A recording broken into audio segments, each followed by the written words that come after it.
3, Innovations, Businessmen, and Robber Barons. We're still continuing on the theme of American industrialization and why America became this exceptional industrial state in the last half of the 20th century. This lesson, quite enjoy this stuff. Call me crazy, I enjoy a good story of a robber baron or two. So, why did so many technological innovations occur in the late 19th century? So, as I previously mentioned in the last lesson, America was a place of white-hot inventiveness. There was a real a fervent buzz, an intellectual fervor going on that was creating and spurning invention at an incredible rate. During this time, Americans invented some of the world's most important things. The incandescent light bulb, the electrical dynamo, which allows for easy conduction of energy, and the mass sort of production and mass sharing of electrical power. They invent the typewriter. In fact, in Wisconsin, the typewriter is invented, and the American typeface with the letters arranged the exact way that they are in your computer is largely responsible to the American inventor who arranged them in that way so they would fit on his electrical typewriter. They invented farm tractors and all sorts of other mass production instruments for farming. They invented the telephone, though Canadians will have you know that Alexander Graham Bell did most of his invention in Nova Scotia in the 1860s. But that's neither here nor there. And the Bessemer steelmaking process, though that was invented in the UK, the Americans were the ones to popularize it and to use it on a grand scale. There are also several reasons. Now, I'm going to, over the next few slides, bring you into approximately 5 reasons why America, unlike any other place in the world, experienced this level of innovation. The first one was based on the need for labor-saving devices.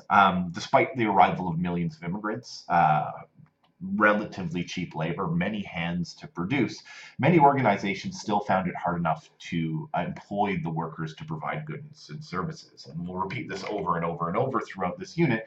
But America at this particular time in history is the place that really invents mass production. We're talking about the economies of scale, humongous factories that will require massive amounts of labor. And despite people coming off the boat in record numbers from Europe, there is still not enough labor. So there needs to be labor-saving devices to limit the amount of human need. And of course, this has an effect that is also beneficial for those who choose to innovate. Labor is expensive, and capitalism rewards those who produce more for less. The next two are a little bit more prosaic, as it were. The first one is patent laws. Now, if you're not sure what the patent is, very quickly, if you invent something, you take it to the patent office, and if they agree that it's brand new, it's a new invention, not just a cheap copy of something else that's been invented, they give you a patent. And what that means is you, for a set period of time, can be the only person who sells that thing. So there's no competition. So say you invent a telephone, say you've 20 years inventing a telephone, and then you invent it, and then someone copies it and makes all the money. That means you're not going to bother to invent anything else. But patents mean that you know you're going to get rewarded, at least for a good few decades, while there's no competition. And when there's no competition for telephones, you can charge what you want. So patents are very important to help innovation because they encourage people who invent stuff because they know they'll get rewarded for it. In the US, in particular, their patent laws were very, very flexible and very, very open. Some other countries demanded a lot more evidence, a lot more showing off that it's brand new. The American system was very, very relaxed. So long as you can show it's vaguely new, it was cheap and easy to get a patent, and a lot of people did. And this is very important for encouraging people to get into the investing world.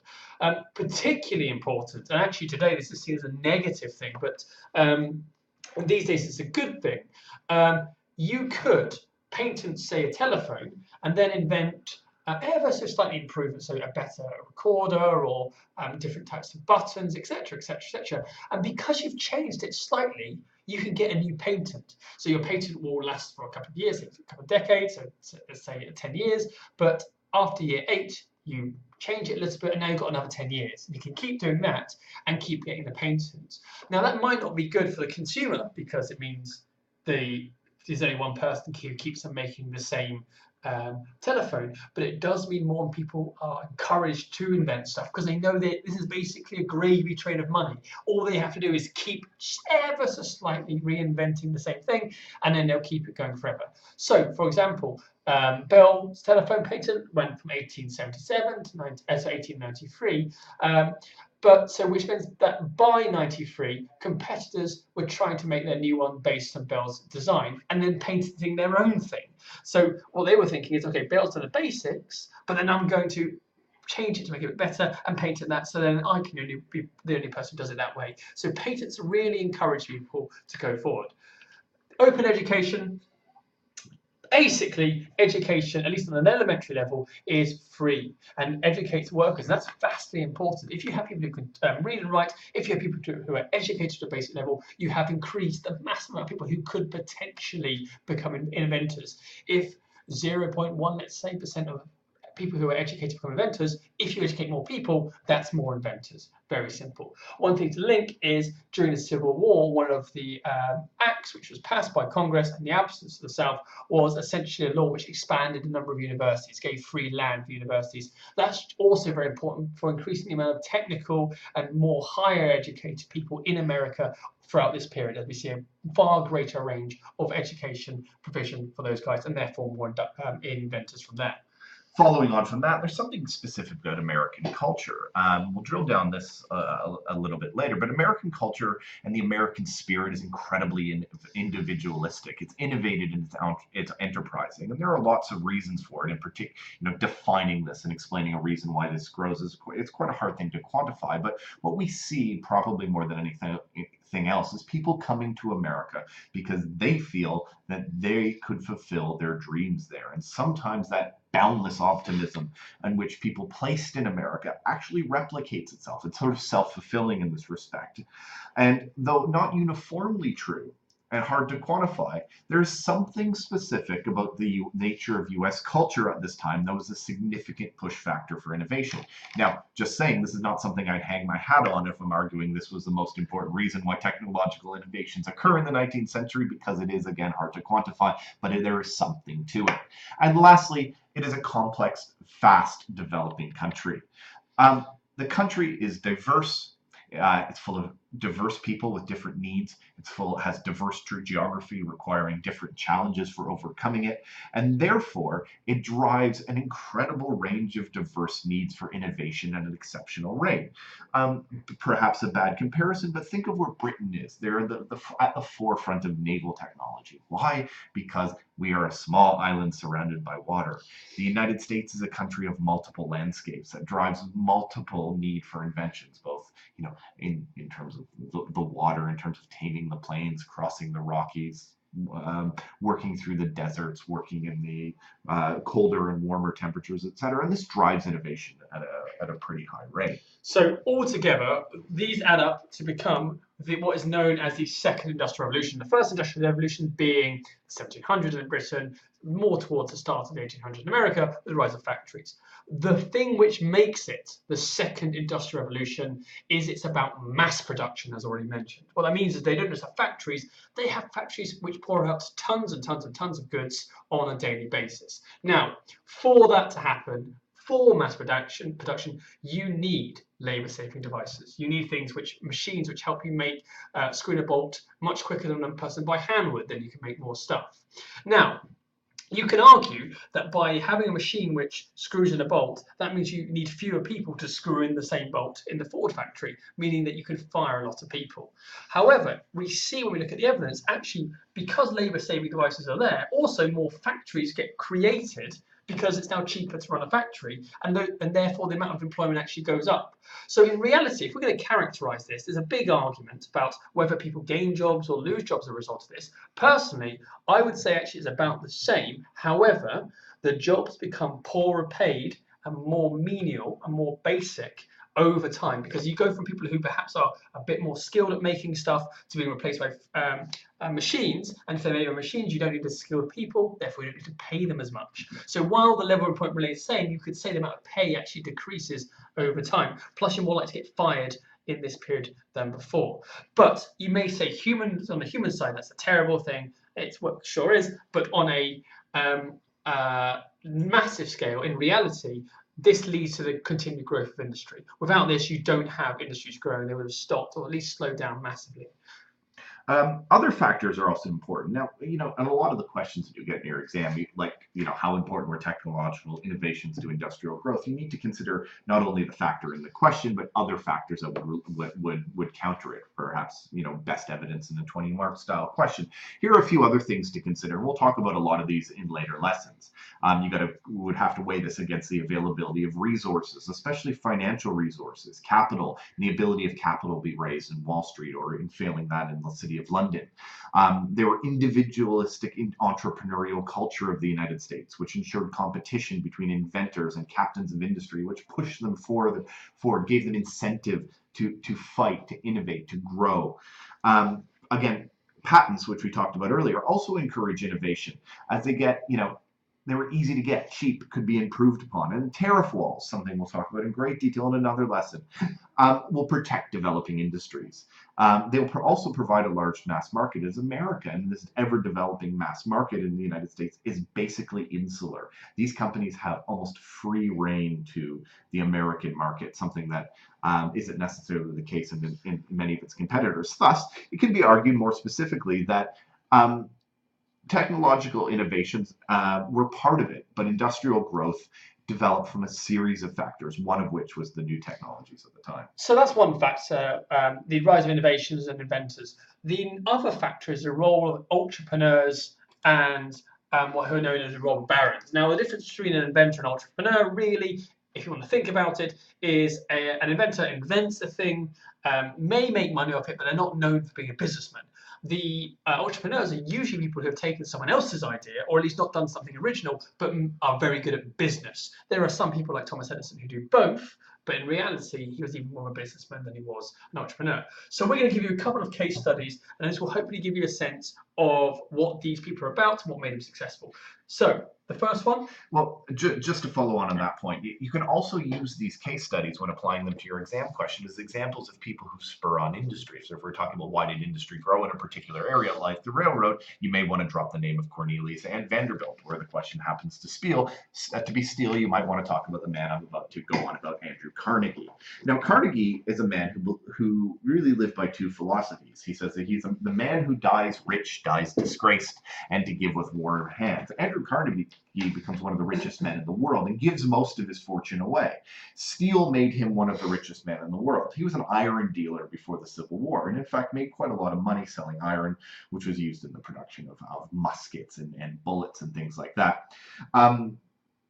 After the Civil War, he'll invest the profits he got from the Civil War into ironworks. And with his ironworks, he borrows the British invented Bessemer converter steel process to make better and cheaper steel from iron.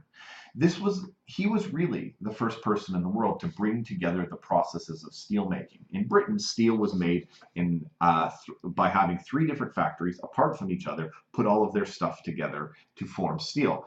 He builds a factory in Pittsburgh, Pennsylvania that not only smelts, it refines, and it rolls steel into the sheets that can be used. By 1900, Carnegie will make more steel in his plant in Pittsburgh, Pennsylvania than all of Britain together. He will read more correctly the demand for steel. As railroads reduced, he shifted from producing steel for iron rails on railroads to provide steel for the emerging building of the inner cities. He provides steel for skyscrapers, which allow buildings to go ever higher. He provides machinery and wire and pipes and armor plating for U.S. Navy ships as the sailing ship era ends and the era of the steel battleship or the dreadnought comes in. Carnegie was an incredibly astute businessman. In good times, he took the money that he made, he invested it in technological improvements, and to protect against bad times, he banked his profits to keep his plants going so that he'd never have to stop making steel and lay off his workers.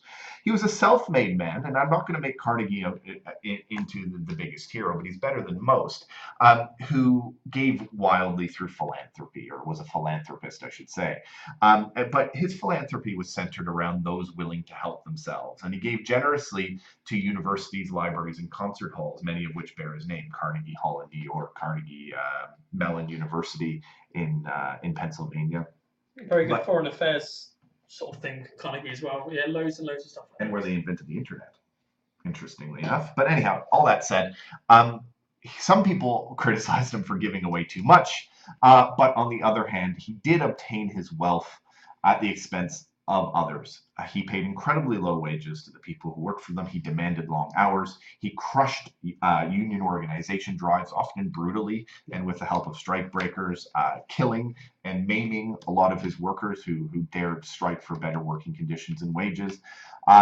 So you need to balance Carnegie's good against his bad.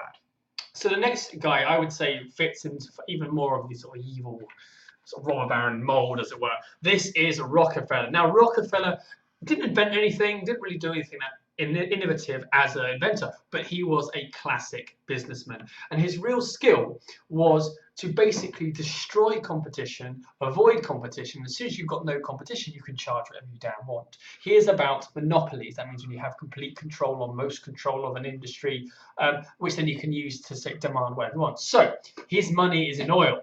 He buys his first oil refinery in 1862, and he sets up Standard Oil in 1870. Now, using a combination of, at some point, violence through banning the use of competitors using railroads that he owns, by fixing prices, by also, though, really developing his business, making sure it works as efficiently as possible. He really develops his business, buying out or destroying competition as time goes on, to the point that by 1880, and that's 10 years, he owns 90% of all US oil production. Now, his methods are cruel. Price fixing, destroying businesses by basically making sure that they can't sell their oil because they can't move it on the railroads, etc., etc. But at the same time, this is very successful. And as time goes on, he becomes so wealthy. He's actually the world's first billionaire. This is particularly after he's diversified into the iron, copper, coal, and shipping and banking worlds. Also railroad business, which he doesn't use to make money, he uses to crush his opponents. The big thing I would say about Rockefeller is you will see him again as part of the corruption stuff, because he is well known for funding politicians to make sure that no one touches oil or tries to go against his interests, and also help him destroy his competitors. And those who didn't, he made sure he replaced them by paying someone better who will follow his orders. So he very much is involved in corruption. Again, he is a philanthropist. This is quite common. He does give away 530 million to medicine, black education institutions, which is rare in this period, and the Baptist Church. He's not all evil, but at the same time, he is not a paragon of virtue either. Cornelius Vanderbilt, I suppose the best thing you can say about Vanderbilt is that he spent huge amounts of money on the building of American railroads, privately funded railroads. And these railroads ultimately helped spur American industry forward and were really a key to industrial growth. All that said, Vanderbilt profited massively off the railroads he owned. He got monopolies of the railroads, particularly around America's largest city, New York. He owned almost all of the railroads serving New York. He built Grand Central Station. He opposed government regulations of the railroads and industry. And his philosophy in business and in life was the public be damned. And I think that says a lot about Cornelius Vanderbilt. He amassed a tremendous fortune. He was worth in today's money over $200 billion when he died. And the only thing he ever did for the public good was on his deathbed, I suppose, to ensure a better deal with God on his judgment day. He gave to fund a university in Tennessee known as Vanderbilt University. So J.P. Morgan, you might have heard of the bank, obviously related. He's a financier. He started money, but he was an expert banker. And in this period, banking isn't about stock speculation particularly, although he does get into that. It's about being able to navigate government regulations so you can make companies, join companies together, and basically ignore the rules set by Congress and the government, which are designed to limit the strength and size of businesses. So actually, he makes his money a lot by specializing in stuff he perhaps shouldn't do. Think about tax havens today, very similar sort of thing. So he is no doubt, despite that, very skilled. But the big thing I would say about him is, without J.P. Morgan, you wouldn't see so much money flowing. He was not by any means the only banker, but he was the best. And he really set the model for others to follow. And his actions led to funding of key industries, which thanks to steel and oil, which in turn led to growth, but also provided a model for other companies to follow. For example, he was instrumental in the creation if not straight away, as time went on, of the trust, which, as will discuss later, has its pluses and minuses for this sort of stuff. One quick point on Morgan. Morgan actually buys Carnegie's company, U.S. Steel, from him and becomes one of the richest men in the world in that process. He is so rich off not only his bank holdings, but his purchase of U.S. Steel that he becomes the #1 lender to the U.S. government. And there are legitimate questions at the turn of the century. Who is actually in charge of America? J.P. Morgan himself or the President of the United States? So, yeah, he physically bails out the government. As one human being. As ever, he donates money for art and stuff. Well, yeah, he collected art and gave most of it to the Met. So if you find it yourself in the Metropolitan Museum of Art, it's mostly Morgan's money. Made on the tears of Henry Ford. Everybody knows the Ford Motor Company. You may drive one, or your parents may drive one. He is the inventor of mass transport with his car, the Model T, the quintessential machine of the 20th century. His whole ambition had been, and he was really a visionary in many ways, to make a car for less. He realized that profits from one car might be small, but if he made massive sales of that car and made that car one design so it was cheap and efficient to make, it would result in great profits, and he was right. Ford's biggest contribution is that he increased or influenced industrial production immensely. He designed a manufacturing system that is basically the let's say basically the root of every manufacturing system. Rail lines, conveyor belts, and assembly lines move components to where and when they're needed, saving human time and energy. This meant that he did not need unskilled workers who could put together a car and work with finite and complex machinery. These people just screwed the thing in when it was in front of them and the car went down the line.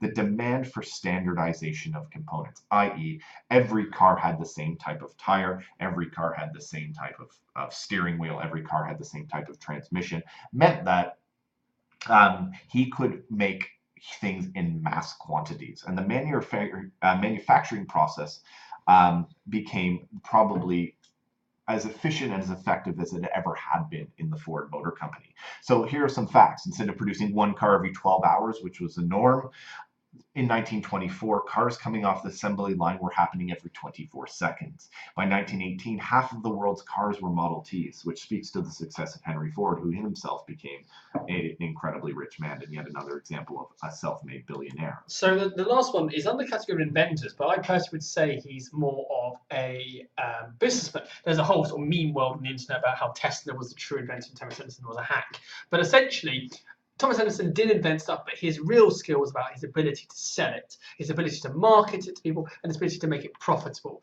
He, for example, was not the person who invented the doing the telegraph system, but he was the one who was able to create one and sell one to people that they would use it. He developed it, made it better. Same thing with electricity and light bulb. He did not invent them, but at the same time, he took other people's ideas, perfected them, and he made them saleable. Think of it like Steve Jobs. Steve Jobs did nothing in terms of inventing, really, until someone else did, but his job was how to sell it and how to know how to make it better. Therefore, he is just as important as an inventor, if not from scratch, as a businessman. Right, and he invents General Electric, which is today still one of America's largest companies. Now, there are a bunch of controversies in or around these people that we're going to walk you through and give you some ideas of how to think of them. Now, one major controversy is whether or not these men are robber barons, a term used to those who impose excessive tolls, a term actually taken from the medieval German barons who imposed excessive taxes and tolls on their people. But neither here nor there, it's a bad negative term. By contrast, captains of industry, a term meant to emphasize their leadership qualities and the benefits they brought. These entrepreneurs ended up dominating the organizations and the development of certain industries, and they dominated the fields that they operated.